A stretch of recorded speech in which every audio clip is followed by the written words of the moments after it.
Ungkapan pewartaan dan peneguhan iman. Urapi.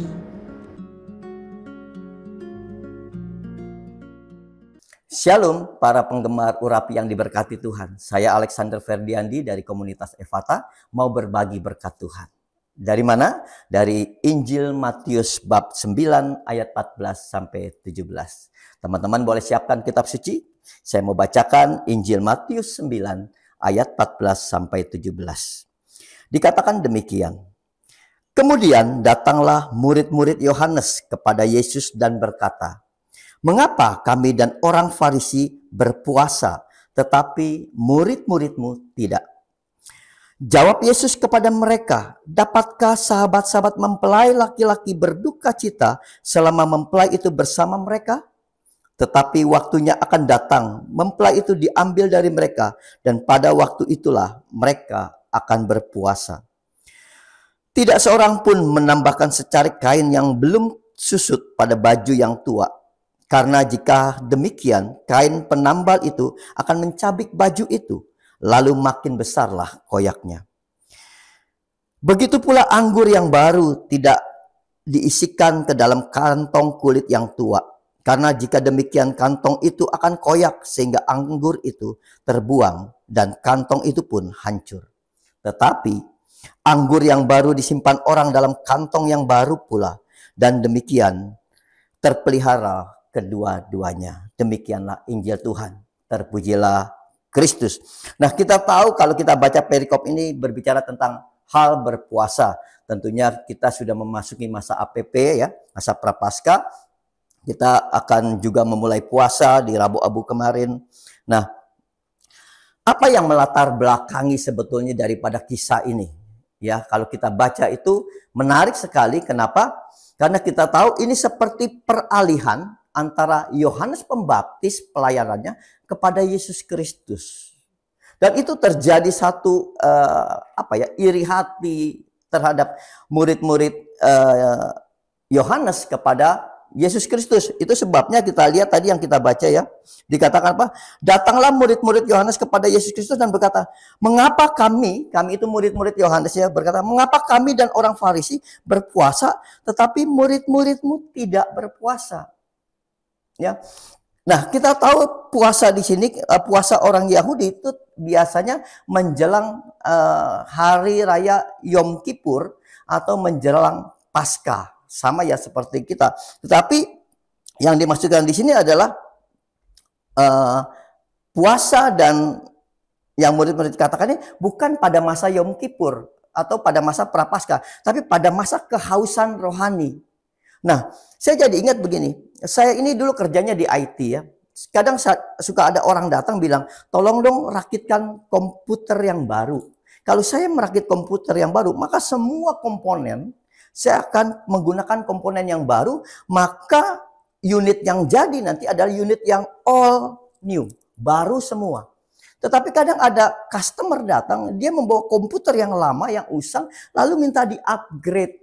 Dalam arti ada part-part bagian-bagian tertentu, bisa nggak diambil yang lama, lalu digunakan untuk menjadi baru? Bisa nggak? Bisa.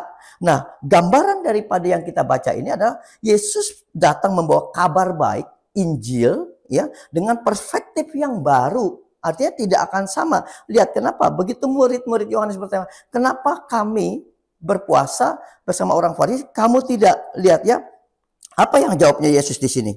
Tadi dikatakan, Yesus menjawab gini, "Dapatkah sahabat-sahabat mempelai laki-laki berduka cita selama mempelai itu bersama mereka?" Ya, artinya Yesus datang itu digambarkan. Yohanes pernah menyebut kepada murid-murid, "Lihatlah itu anak domba Allah. Lihatlah itu mempelai laki-laki." Kenapa? Yesus dikiaskan sebagai mempelai laki-laki yang datang bagi gerejanya adalah kita, adalah mempelai wanitanya. Ya, jadi ketika murid-muridnya dikatakan oleh Yohanes, "Lihatlah itu Yesus anak domba Allah." Maka murid-muridnya mulai melihat dan mulai tertarik kepada Yesus, maka sebagian mulai mengikuti Yesus. Betul ya? Kalau kita mundur, kita baca di pasal 3 Yohanes, kita lihat di situ terjadi satu kesenjangan antara murid murid Yohanes dengan Yesus, di mana murid-murid Yohanes berkata kepada Yohanes, "Yohanes, guru, lihatlah, Yesus anak tukang kayu itu membaptis lebih banyak daripada guru." Artinya pengikut Yesus mulai semakin banyak. Orang semakin mengikuti Yesus sehingga murid-murid Yohanes merasa gurunya udah mulai kalah pamor.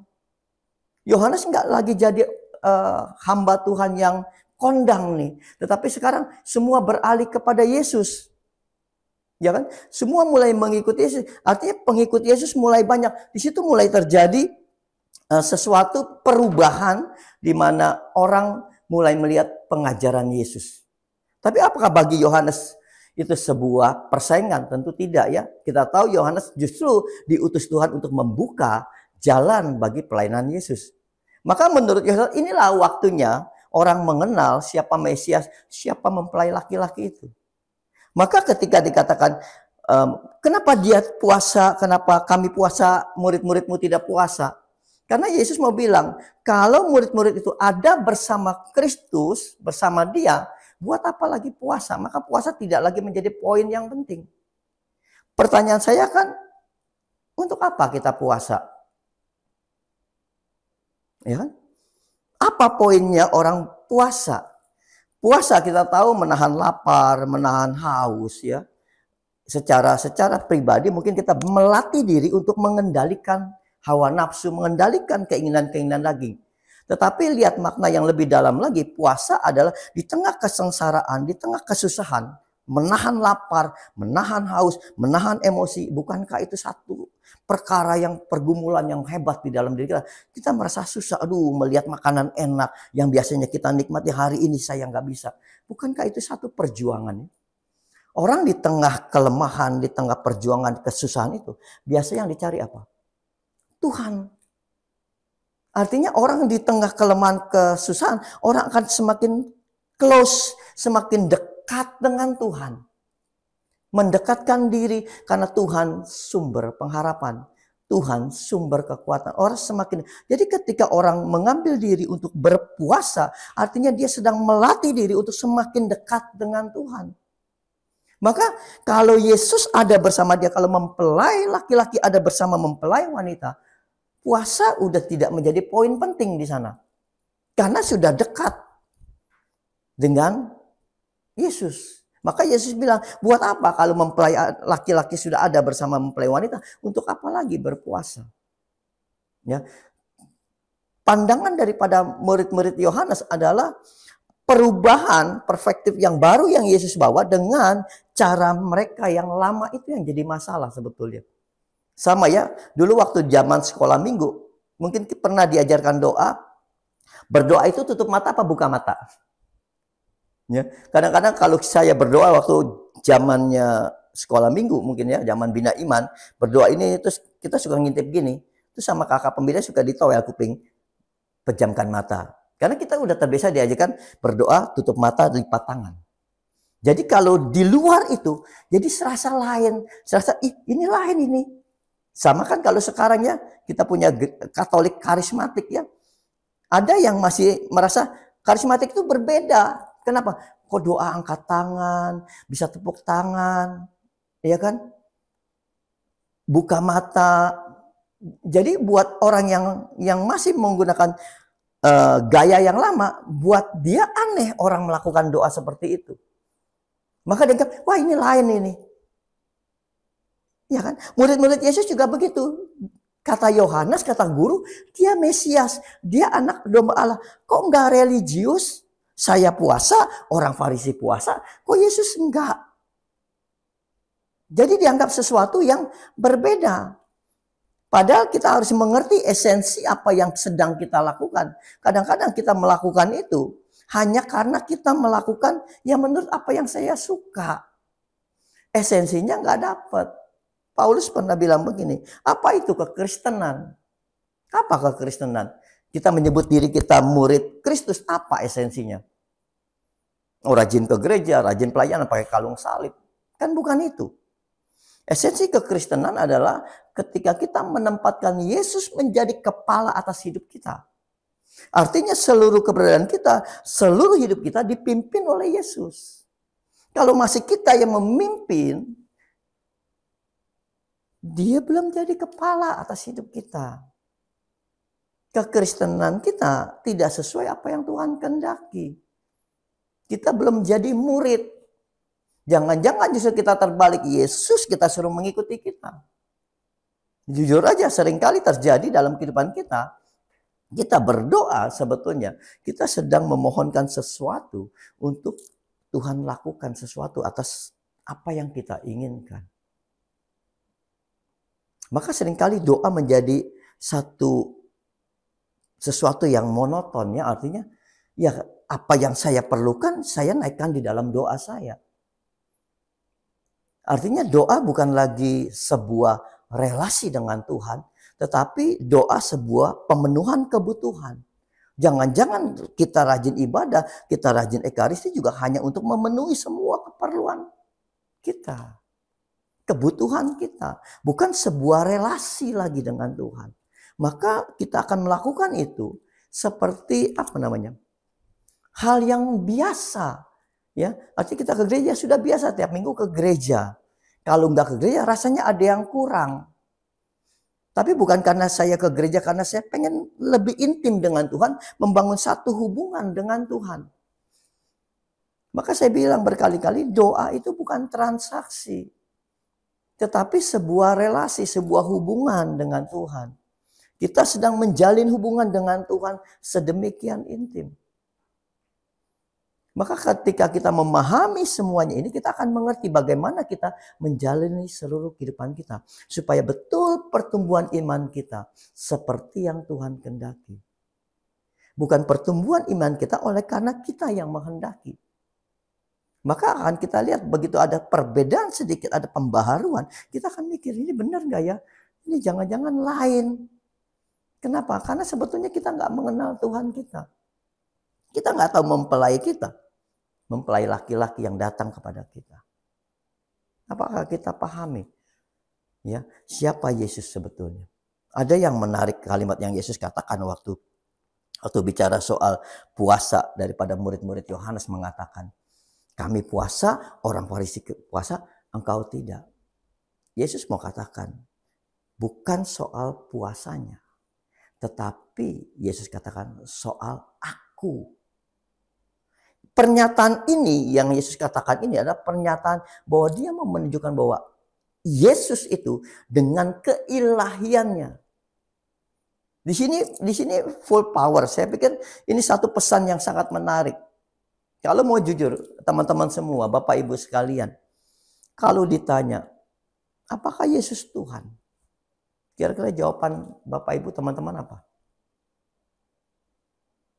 Banyak ya, teman-teman di luar sana yang berbeda dengan kita akan bertanyakan, dari mana dalilnya Yesus Tuhan? Seringkali kita terpojok untuk, jangan-jangan bukan orang luar yang nanya, anak kita yang masih kecil bisa bertanya, Papi, apa betul Yesus Tuhan?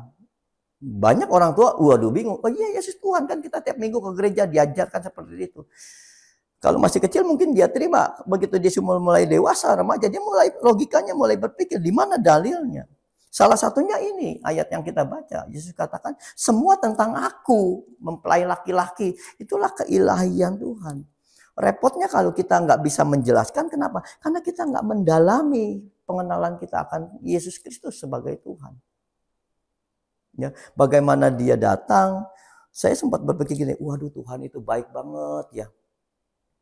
Sampai dia rela menanggalkan semua kemegahannya, kemuliaannya, mengosongkan diri dikatakan, mengambil rupa menjadi seorang hamba. Udah gitu hambanya kita tahu bukan hamba yang biasa ya, tapi hamba yang paling rendah. Itu sebabnya waktu malam perjamuan dia mengambil kain lalu mengikat di pinggangnya. Ini kan simbol hamba yang paling rendah, hamba yang suka menjaga di pelataran rumah. Jadi kalau ada tamu datang, ya dia membasuh kaki tamu yang datang. Itu kan biasa yang bekerja sebagai hamba yang di depan pintu itu adalah orang-orang yang tua, ya, atau orang-orang yang mulai sakit-sakitan. Hamba yang paling rendah. Dan Yesus mengambil posisi yang itu. Padahal dia pencipta, dia maha kuasa, dia punya kemuliaan, tapi dia tanggalkan semua demi kita. Dia ambil bagian yang paling rendah supaya jangkauan kasihnya ya dapat dirasakan dari level terendah sampai tertinggi. Yesus nggak pilih ambil di bagian tengah, enggak. Tapi dia mau semua lapisan mengenal dia loh. Ya, maka saya sangat menarik begini. Waktu kita tanya, apakah engkau kenal Tuhan? Ya, kami kenal Tuhan, kenal Yesus, percaya Yesus. Saya mau katakan, setan juga percaya Yesus kan? Alkitab jelas mengatakan setan percaya Yesus itu Tuhan. Bahkan yang menarik adalah waktu Yesus datang di Gerasa, dikatakan apa? Setan gemetar. Hebat nggak? Waktu Yesus datang, setan gemetar, ada rasa takut.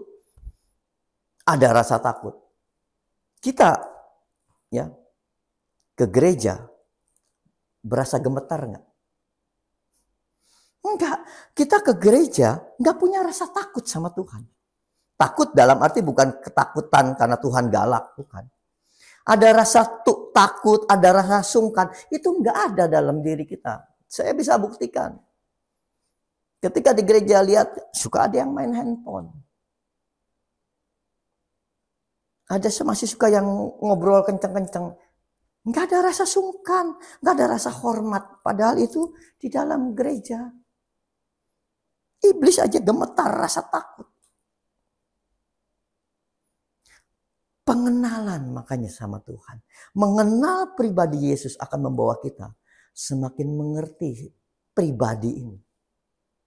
Untuk apa dia datang, untuk apa dia menyelamatkan kita. Ya. Untuk apa dia menyelamatkan kita kalau kita pikirkan? Untuk apa? Kalau hanya untuk membawa kita pada kehidupan kekal, artinya kalau Yesus datang untuk membawa kita ke surga, kenapa enggak dari awal Yesus datang, kemudian kita dibaptis, terus udah kita begitu bangun dari baptis, udah ada di surga, selesai kan? Sesimpel itu harusnya. Dia maha kuasa. Dia bisa lakukan itu. Tapi enggak. Setelah kita dibaptis, artinya kita baptis adalah inkarnasi kita. Menjadi lahir baru, hidup baru. Dari kita mulai dibaptis itu ada waktu. Entah seminggu, entah sehari, 2 minggu, sebulan, berpuluh-puluh tahun kan. Baru kita dipanggil ke surga. Kan gitu kan. Artinya apa? Artinya di dalam setiap kita ada panggilan kita. Ada tujuan ilahi, ada misi Tuhan yang harus kita kerjakan. Enggak serta-merta kita dibaptis, hidup baru, hidup udah tidak berdosa, terus kita hidup enak-enak. Enggak, ada panggilan kita masing-masing. Dan saya percaya setiap kita punya panggilan-panggilan yang berbeda. Ketika bangsa Israel dihukum Tuhan, dibuang ke pembuangan Babel. Ya kita tahu ketika dibuang di pembuangan Babel dunia, kita tahu Bait Allah sudah dihancurkan.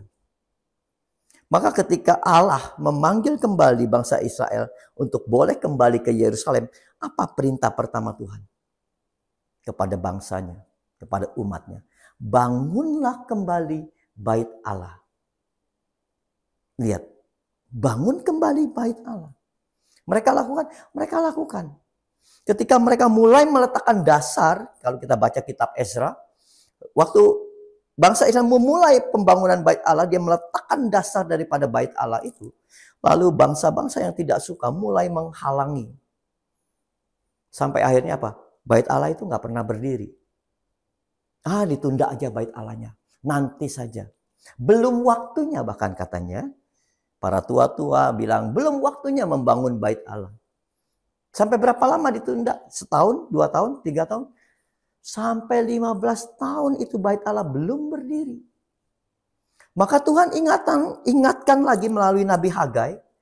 Ingatkan kepada bangsa Israel supaya membangun bait Allah. Kenapa bait Allah begitu penting? Apakah Allah membutuhkan rumah di muka bumi ini? Tentu tidak ya. Kita tahu bangsa Israel di padang gurun pun Allah minta bangun kemah suci. Sebagai simbol kehadiran Allah. Maka Allah perlu bait Allah sebagai simbol hadirnya Allah.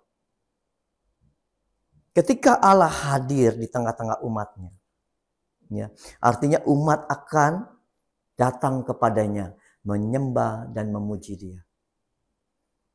Tergantung setiap pribadi, tergantung setiap individu, seberapa penting Allah di dalam hidupnya. Bait Allah bukan bicara bangunan gereja sekarang, tapi bait Allah berbicara kita, hati kita ini bait Allah. Waktu Tuhan bangun kembali bait Allah, bangun ini kembali bait Allah. Gampang nggak? Enggak. Seperti tadi kan, Esra mengatakan ada begitu banyak tantangan, ada begitu persoalan, ada begitu banyak di mana dunia nggak suka kita bangun bait Allah kita. Makanya kadang perlu puasa, perlu, karena mempelai kan sudah tidak ada lagi dengan kita, mempelai sudah naik ke surga, perlu nggak? Perlu. Artinya perlu nggak kita mendekatkan diri? Salah satu medianya berpuasa. Supaya kita melatih diri, mengalahkan kedagingan, mengalahkan tantangan-tantangan di depan kita ini loh. Yang menghambat pertumbuhan berdirinya bait Allah di dalam diri kita. Ada satu kali seorang bapak, ya, ada di kitab Markus. Dia datang kepada 9 murid Yesus. Dia membawa anaknya, dia bilang, tolong ini, anakku kerasukan roh jahat. Kadang dilempar ke api, kadang dilempar ke air. Tolong. Tetapi kita tahu membaca kisah itu, 9 murid Yesus tidak bisa mengusir roh jahat daripada diri anak itu. Petrus, Yohanes, Yakobus sedang ikut Yesus naik ke Gunung Tabor ketika Yesus tampak kemuliaan. Ketika Yesus turun dari Gunung Tabor, bapak itu ngadu. Guru, tolonglah anakku ini. Muridmu tidak dapat mengusir. Apa yang Yesus katakan kepada murid-murid yang 9 orang itu? Sampai berapa lama lagi aku harus tinggal bersamamu? Lihat ya. Sampai berapa lama lagi aku harus tinggal bersamamu? Artinya sampai berapa lama lagi aku, Yesus, harus terus ada bersama murid-muridnya. Lalu Yesus menengking roh jahat dari tubuh anak itu. Roh jahat itu pergi. Segitu mudahnya. Ya kita tahu dia maha kuasa. Sampai murid-muridnya, guru, kok engkau bisa, kok aku nggak bisa? Maka Yesus bilang apa? Jenis ini hanya bisa diusir dengan berdoa dan berpuasa. Saya sempat mikir begitu baca ini, berdoa dan puasa. Berarti kan kalau berdoa gampang ya, kita tinggal doa Tuhan, kita topang tangan, kita bisa usir roh jahat itu. Tapi puasanya Tuhan, coba.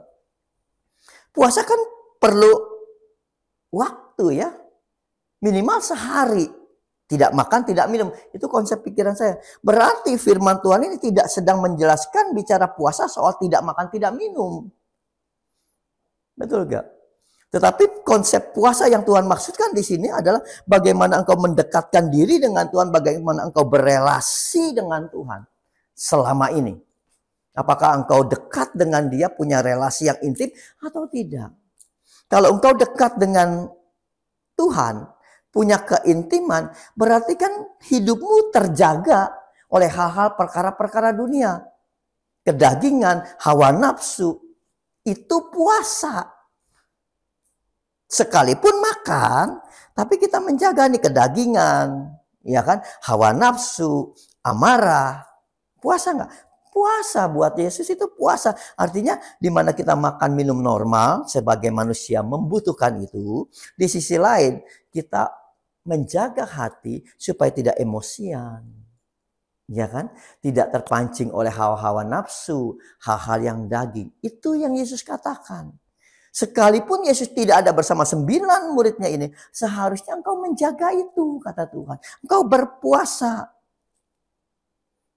Menjaga kekudusanmu, menjaga emosimu, menjaga hal-hal yang dari daging, ya kan? Sebagai tanda engkau menjalin relasi dengan Tuhan. Banyak saya temukan di luar sana, masuk masa prapaskah, Rabu puasa, Jumat pantang, ya kan? Puasa dan pantangnya benar. Tapi sepanjang hari itu mungkin ngomelnya udah berapa banyak, marahnya udah berapa banyak. Itu saya banyak temukan. Saya bilang, loh katanya puasa. Jadi banyak orang salah paham, salah memaknai puasa. Dia pikir hanya bicara soal tidak makan, tidak minum. Coba bayangkannya kalau kita bisa menahan lapar untuk tidak makan. menahan minum untuk tidak menahan tidak minum supaya sekalipun kita haus, ya, kalau kita bisa menahan itu, seharusnya dengan kekuatan yang sama kita menahan lapar dan haus, kita bisa pakai kekuatan itu untuk menahan amarah kita, menahan hawa nafsu kita. Harusnya sama. Nah, itulah gunanya puasa secara tidak makan tidak minum, melatih itu. Dengan kekuatan yang sama kita coba melatih emosi kita, kedagingan kita. Itu puasa. Dan Yesus menghendaki itu. Maka para murid-murid Yohanes tidak mengerti. Dia masih pikir pola yang lama secara agamawi yang diajarkan itu seperti ini. Harus puasa dan tidak boleh makan dan minum. Sementara Yesus sebagai Mesias atau anak domba Allah itu sudah ada bersama para muridnya. Sedemikian close, sedemikian dekat. Lalu untuk apa lagi puasa? Esensinya bukan itu yang terpenting, kata Yesus. Jadi esensi puasa yang terpenting adalah bagaimana engkau punya satu hubungan yang intim dengan Tuhan. Jadi masa prapaskah ini, ya, ketika hari Rabu dimulai dari hari Rabu sampai nanti malam Paskah, ya, disitulah kita belajar mempertobatkan diri kita, ya, memurnikan diri kita, melewati pertobatan kita, ya, menjadi sarana kita untuk membangun sebuah hubungan yang intim dengan Yesus. Ketika ini bisa kita selesaikan dengan baik, ya, 40 hari ini, saya percaya lepas dari Paskah, kita betul-betul seperti bangkit bersama Kristus, hidup baru. Harusnya itu terjadi. Setelah kita mampu menahan semua ini selama 40 hari, selesai itu kita bangkit menjadi manusia baru yang hidup. Wah, dapat menahan hawa nafsu, dapat menahan amarah, penuh sabar, penuh cinta kasih. Mudah tergerak hatinya seperti Yesus, mudah tergerak hatinya setiap melihat orang-orang yang mengalami kesusahan dan penderitaan. Begitu masigu, katanya hatinya mudah tergerak oleh belas kasihan. Itu yang terjadi. Maka dari tahun ke tahun, setiap Paskah, prapaskah kita, melatih diri kita untuk semakin hari serupa dan segambar dengan Kristus. Coba Bapak Ibu teman-teman renungkan. Sudah berapa kali Paskah di dalam hidup kita. Sudah berapa kali kita berpantang, berpuasa. Setiap masa prapaskah itu kita lakukan. Tetapi hidup kita nggak pernah berubah. Coba. Saya berharap teman-teman semua tahun ini pasca masa prapaskah betul-betul kita isi, ya, semua perjalanan ini, perjalanan pertobatan, memurnikan hati, memurnikan pikiran, memurnikan perkataan kita, sampai betul-betul selepas pasca kita bangkit bersama Kristus menjadi manusia baru. Yang setuju boleh lambaikan tangan. Amin. Itu memasuki masa prapaskah, memperbarui hidup kita. Itu yang diajarkan Yesus. Selalu baru, ada perspektif yang baru di dalam kehidupan kita. Sehingga kita akan terlihat pertumbuhan rohani kita. Enggak stuck monoton, ya ibadah, ya tetap jalani semua. Tapi enggak pernah naik grafik kita. Paulus bilang apa? Jangan sampai sia-sialah ibadahmu. Maka kita melatih diri. Semoga masa prapaskah ini menjadi titik awal kita untuk kita semakin terus berjalan bersama Tuhan, bertumbuh menjadi serupa dan segambar. Amin. Mari kita sama-sama siapkan hati kita tundukkan kepala, kita buat tanda kemenangan Kristus. Bapa, Putra, dan Roh Kudus. Allah Bapa yang baik, terima kasih buat firman-Mu ya Tuhan. Biar setiap benih firman-Mu tertanam dalam di hati kami, berakar kuat untuk kami dapat merasakan buah-buah yang manis daripada firman-Mu. Tuhan ajar kami Tuhan untuk kami dapat melakukan apa yang Tuhan ingin kami lakukan. Dalam masa prapaskah ini Tuhan, Pimpin kami, tuntun kami oleh kuasa Roh Kudus-Mu Tuhan. Agar kami mampu melewati ini menjadi acuan hidup kami. Setelah Paskah kami bangkit bersama-Mu dan menjalani suatu kehidupan yang baru seperti yang Tuhan inginkan dalam kehidupan kami. Maka kami serahkan seluruh rangkaian hidup kami mulai hari ini dan selama-lamanya. Hidup bersama Tuhan, hidup dengan cara Tuhan. Terima kasih Tuhan demi Kristus Yesus Tuhan dan pengantara kami. Kau Allah kami hidup bersatu dengan Roh Kudus, berkuasa kini dan sepanjang segala masa. Amin. Dalam nama Bapa dan Putra dan Roh Kudus. Amin.